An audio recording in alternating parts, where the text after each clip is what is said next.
What is good news in today's gospel and what is bad news in today's gospel will depend upon where you sit in relation to the story.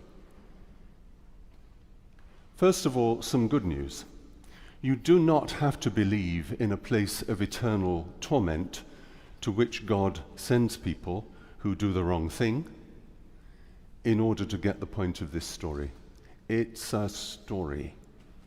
And that was the way they looked at things in those days, and this was a way of presenting it in ways that couldn't be missed.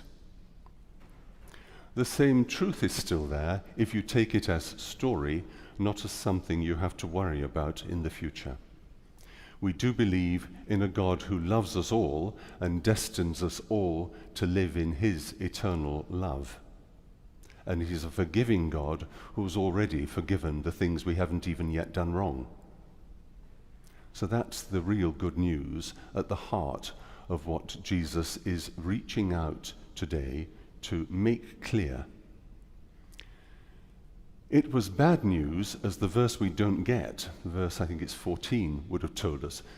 The Pharisees were out to make trouble, and they were already described in that verse 14 as lovers of wealth. So to them, they would have been on the side who, listening to this today, would have found it bad news. Those who have nothing, those who have next to nothing, will find this story deeply good news. It is a fact attested right across St. Luke's Gospel that God is there for the sake of the have-nots, for the sake of the outsiders, for the sake of the dispossessed, those uncared for by prevailing attitudes. So women get a good press in Luke. Foreigners, not Jews, get a good press in St. Luke. Children get a good press in St. Luke. The needy, the poor, the indigent get, as you see, very good press indeed. It's what the church in recent years has called a gospel of preferential option for the poor. The poor come first in the kingdom. They'll be up there ahead of those of us who have enough, let alone superabundance. There's no way around that in what we read today. But what is it that Lazarus is being condemned for? Is he condemned just because he's rich? How can that be? He doesn't appear to have done anything wrong, any more than the poor man seems to have done anything right. So there's no virtue and reward going on here, which would have been the way things were looked at in those days. So that's overturned. We can't read it through that lens. In a word, I think the root of today's gospel is the word complacency. Complacency. Rather like in the wonderful piece from Amos there, where they're lying on their ivory beds. Doesn't sound so comfortable to me, but they're lying on ivory beds. These are people who are complacent. And they're even letting their society, their tribe of Joseph, go to rack and ruin, and they do nothing to deal with that. They're not playing their part. They're not in any way part of the answer to society's needs at that stage. It looks as though this rich man is a complacent man. He dines on gourmet dinners every day. He has everything he needs and so much more beside, and he doesn't even notice, it would appear, the poor man at his gate. I've sometimes tried to wonder how do I deal with the beggars on the street back home. Some of them I know by name and I talk to them, and some of them I give money to, some of them I don't. Sometimes I do to this one, sometimes I don't to the same one, because I can tell what he's going to do with it on that occasion. But what it's not a good idea to do is, metaphorically speaking, step over them as though they didn't count, as though they didn't matter. And it does look as though Lazarus has been in the habit of stepping over this poor man. He couldn't even see him. And indeed, the poor man is anonymous, notice. How often are the poor in our society anonymous to us?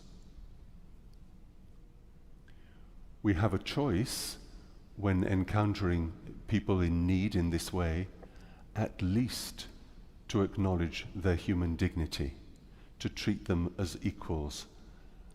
I try hard to persuade people not to call me sir, whether they're begging from me or just passing the time of day, because they know they're not going to get anything that day, maybe. But why would I be called sir? What puts me above them in any way? Complacency, then.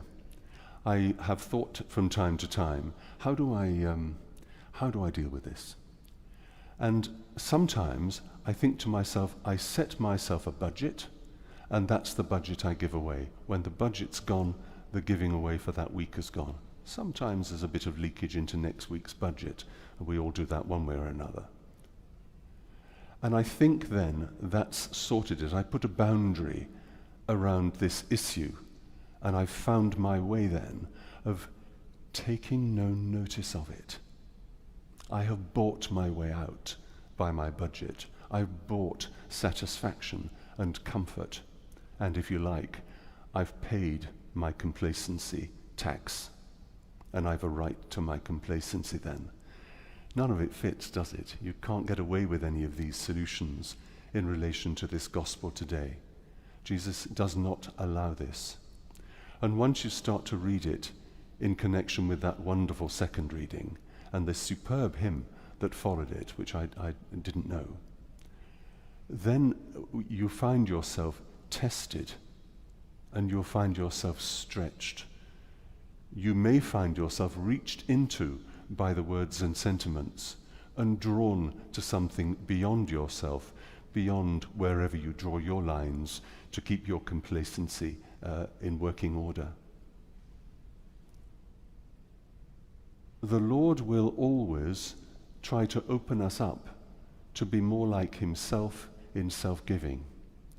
It's what we're in church for, to be opened up, to become more self-giving, even were it called from us unto death. Most of us are not going to get anywhere near that. But how near the wallet will it get? How near the investments, the stocks, will it get? Each of us is challenged by that in today's gospel, and we will be every time this reading comes up. Because the poor you always have with you, Jesus tells us. This is an issue that isn't going away. And so it's not that we have to find an answer that satisfies and keeps us clear of anything that this gospel is going to touch in us. That's never going to happen. So be comfortable with the fact that every time this comes up, you're going to be uncomfortable. Just like every time you meet the poor man, the poor woman on the street, you're going to be uncomfortable. There isn't a one-size-fits-all answer, because each encounter on the street in that way is a human relationship. How do you deal with the human dignity that is this person coming to you? In the way the rotas and schedules work for the clergy here, I'd had to be thinking about a feast day that's coming in the middle of this next week, whilst I was also considering what to say on Sunday morning. So I put my little broadcast thing together for next Thursday, which is the feast of St. Michael and the Angels. It is quite clear from the Christian tradition that those who come to us, sometimes leaving us feeling uncomfortable, may well be the messengers of God, angels. They may be smelly angels. They may be needy angels. They may be angry angels. They may be unpleasant angels. They may be angels who hit us precisely where it hurts. But angels they will surely be if they awaken us to consider, How, Lord, do I hear your word through these people about my life, my society's life, and the response of self and society to this circumstance? If the poor are always with us, the messengers of God to challenge us about that poverty and the situation that brings it about is also always with us, and it will never leave us comfortable. You may find that year by year you adjust. Maybe you're giving to good causes, maybe your behavior in relation to the social needs around you. You adjust because God's word is, as it were, worming its way ever deeper within you, seeking to infect and infest those parts of us that want to be self-satisfied, that don't want to have the discomfort of needing to respond to the awful needs around us, whichever country we happen to come from, on either side of the pond. How do you live with this? Sit with the discomfort sometime. When you've encountered it in your daily life, on the street maybe as a result of today's worship. Sit with that and ask the Lord to show you, how are you drawing me? How are you inviting me? In what specific ways might I become more part of the answer and less part of the problem? More like the one who responds to the needs of the anonymous rather than the one who steps over them. If you do find the absolute answer that's going to work for you and you think it's going to work for other people, you should bottle it and patent it because it's in great demand, but you will never do that because this is a deeply individual call. It will call us to align ourselves with others who find something of the same solution necessary and called forth from us as a group of individuals, as a society. But never ever will you find the answer that is the one size that fits all. There will still be another person who crosses your path who doesn't fit the neat boundaries you have constructed for yourself. And it's not because there's anything wrong with you. It's simply God hasn't finished with us yet. The society around us is not yet the perfect kingdom of the Father. We have not yet reached that point of being a society where being loved at every moment of our experience is so strongly and deeply rooted in us that we can enable it and to become the experience of everybody else. That is the journey we're on. That is the goal we're aiming for. It's not just answering the immediate question, though it's that as well. It's got to be that as well.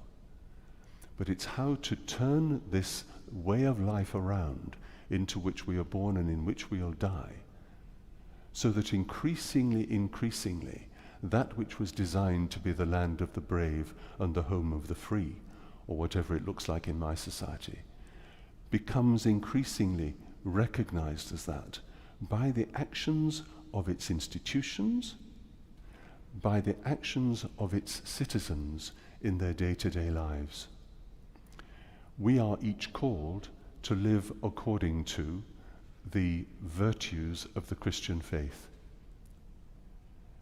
There is no doubt that the gospel will remain clear to us, and we'll at some point in the year already have read Luke 6, where Luke says quite clearly, woe to you who are rich, woe to you who are fed now, because the opposite is coming your way. It's the same story in chapter 16. Living with this discomfort is a good and a holy thing to do. Letting it have its effect on you is a good and holy thing for you to do.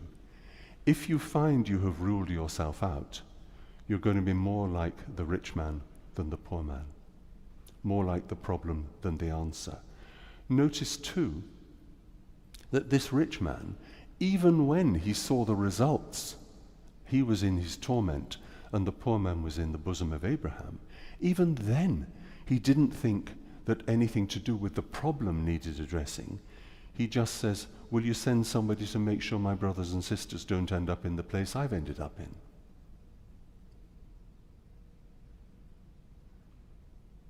He's not touched even then, and Jesus says, not going to be touched by somebody rising from the dead. And how many of the Christians in this world are not touched by the Christianity they speak about and proclaim and sing about, and allow it not to engage with this kind of issue? We will be people like that sufficiently, but we are seeking to be people like that who are not thus comfortable, not thus complacent, and recognize again and again the Lord hasn't finished yet in turning us into part of the answer to the needs we encounter every day. God bless you in that, in the life of the day and week ahead.